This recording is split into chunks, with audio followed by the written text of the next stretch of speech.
Ladies and gentlemen, once again, welcome to the Rogers Kakasungura YouTube channel. I will never forget to say thank you to those who are following us on a daily basis and those who are committed at seeing that this channel is growing.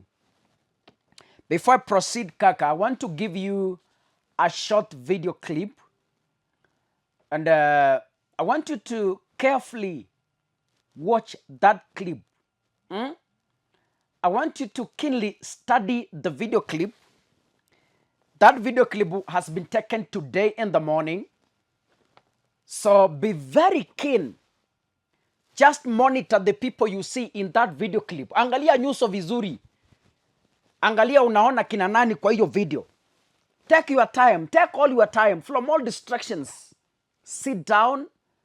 Watch that clip keenly. And I will come back to tell you what I saw myself.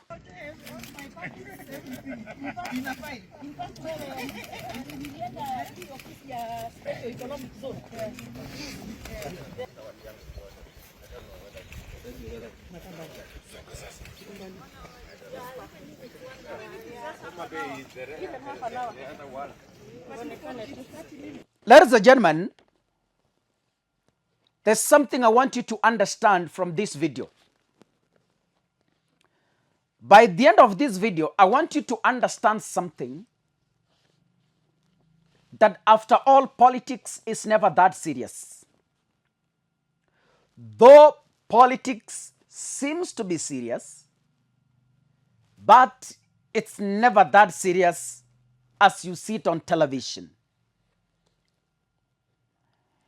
In politics, for the sake of a generation, one is forced to make peace. For the sake of a generation. You never know where your children will be tomorrow. You never know who your grandchildren will make friendship with. So, in our native language, Ekegusi, there's something we call Egesiomba. Egesiomba means an unresolved wrangle that occurred between two people years ago that is coming to repeat itself in a generation. So you come on and yell. In your own language, I don't know how you call it. Let me give you an example. Mimi kaka, my great-grandfathers walipikana kitambo na familia fulani. And hiyo vita went unreconciled. In that generational line, one day, one time, the unresolved wrangle will one day rise up in one of the generations in the lineage. So we call it Egesiomba. Now, in our native language tunasema toakane egesiomba, yani don't pay evil with those who did evil. Yani usilipe mabaya na wale waliowafanyia mabaya.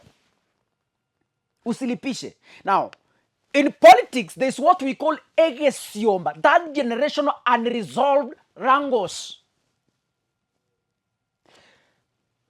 I'll give you a further example. For the sake of a generation, Uhuru Kenyatta was forced to make peace with Raila Odinga. For the sake of a generation. Unakumbuka Kenyatta, Uhuru's father, walikosana na Jaramogi, Raila's father. Jaramogi resigned from government. You read history, you know that very well. The same repeated itself between Uhuru Kenyatta and Raila Odinga. Hawa watu wawili walipigana. But for the sake of a generation, Uhuru and Raila chose reconciliation. Because you never know who Uhuru's children will meet going forward from the Luo Nyanza. So for the sake of a generation, they decided to make peace. So going forward, from Raila's lineage, watakuja kusema, Uhuru Kenyatta reconciled with Raila Odinga, our grandfather, na wakapendana. So tusipigane. For the sake of a generation, William Ruto must be forced to make peace with Raila Odinga. Ruto ako na watoto, kesho wataingia siasa. You never know mahali watatoa deputy president, mahali watatoa cabinet. You never know. So for the sake of that generation, Ruto must be forced to make peace. Now, I have always told my viewers that politics is beyond what we see daily on media. Is far much what you watch on television daily on Kenyan politics. In fact, it's a pinch of what happens in secret. So wale mnafikiria kwamba siasa hiyo ya TV ndio inafanyika in real life, then it's good I start teaching you something. And you know, politicians don't meet by accident. They don't. Hakuna siku utapata ati Ruto na Raila wamekutana at a funeral by accident. Impossible. It must be planned. Any meeting in politics that involves politicians has never been by accident. It is something that has been planned. In the video you have just watched, you have seen one figure called the governor of Homa Bay, Honorable Gladys Wanga. The meeting you saw is a PG meeting for Kenya Kwanza leaders to lobby for Raila Odinga. But in that meeting, you saw one Gladys Wanga walking side by side with William Ruto, and they are laughing. The laughter is beyond reproach. Naona vile Gladys Wanga anacheka hapo. Naona vile Ruto anacheka hapo kabisa. They are just walking on a red carpet. Wako pamoja. They are laughing this morning. They are happy. And if you missed that, I want to replay that video. And you'll be very keen this time round. I want you to watch mahali Gladys Wanga yuko. Hiyo video. Angalia vizuri. Ona mahali Gladys Wanga yuko. And then I'll come back again.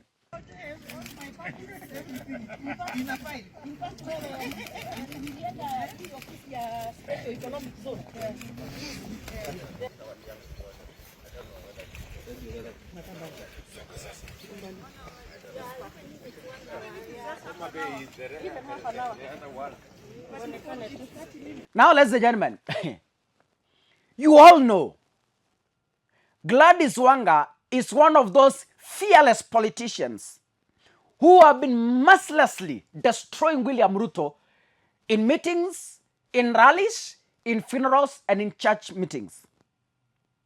Gladys Wanga has been mercilessly tearing Ruto apart. But today, the two are walking like lovebirds. Today, the two are eating together.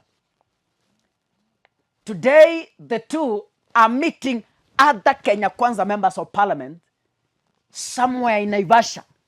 I think wako Naivasha. Yes. Wako pale kwa mkutano.